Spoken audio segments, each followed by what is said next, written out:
keep it going? You know, is this just a little tiny hot streak, or is this the Spencer Torkelson we want to see? It looks very positive. Yeah, absolutely. And I kind of like to look at the big picture of things. I know we talked about like he could be a Reese Hoskins in the future, but I mean, with the way he's hitting right now, he's almost a league average hitter. And over this last like month and a half, he's been even better than that. And I just think like he doesn't have to be that 35 home run guy we all want him to be. I'll be honest, if he could be what he's been in the month of May and what he's continued in June. I mean, he's been a really solid hitter.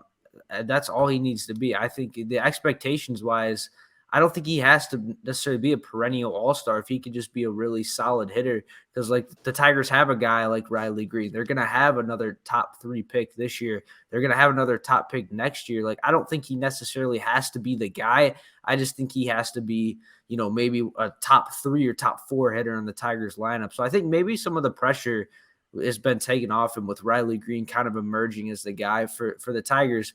And he's stepped up really nicely, and it's a really, really positive development. I think when comps like Harris Fulmer out there saying he's the best, he's going to be the best hitter ever, and it doesn't help. I mean, if you didn't paint that picture in people's minds, I think people would probably be a lot less resistant on Spencer Torkelson. After all, he did provoke a bad review from us recently, where, and I quote, "Chris, all he does is make fun of Spencer Torkelson," which is not the case at all. Chris just points out the stats, and the stats don't lie. Well, exactly. I mean, listen, Spencer Torkelson was drafted first overall. That comes with high expectations. End of story, right? You get drafted first overall. People expect things. What Chris has done over time is simply point out what he has seen with his own eyes in the minors early on, which not everybody was down there watching those games. You and Raj and Chris were, pointing out legitimate stats that are there for anybody to look at. Okay, so we're dealing in facts. And facts were he was underperforming. Now he's starting to turn that around, and there's some better signs, and that's great. We hope to continue it. As far as being a star or not, John, I'll agree with you. Most guys are not stars. Most players aren't going to be on superstar tracks. No question about it. But it sure would be fun if he was. If he could be that guy, they could really use him being a top 5 first baseman in baseball. Because A, they don't have a whole lot else, and B, he was chosen first overall. That is why you have that pick, is to find someone who's in the very upper echelon of baseball.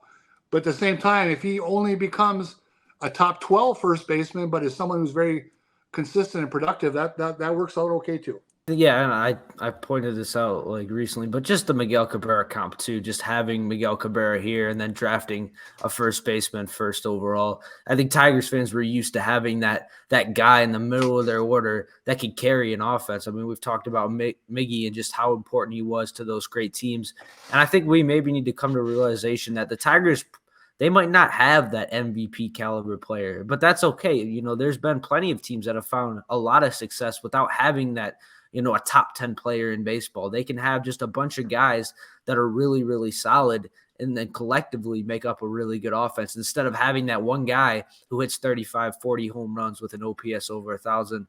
I think they could just build a collectively a really solid lineup with a bunch of guys who can contribute and a bunch of guys that are really solid. And I think Torkelson could be a big part of that.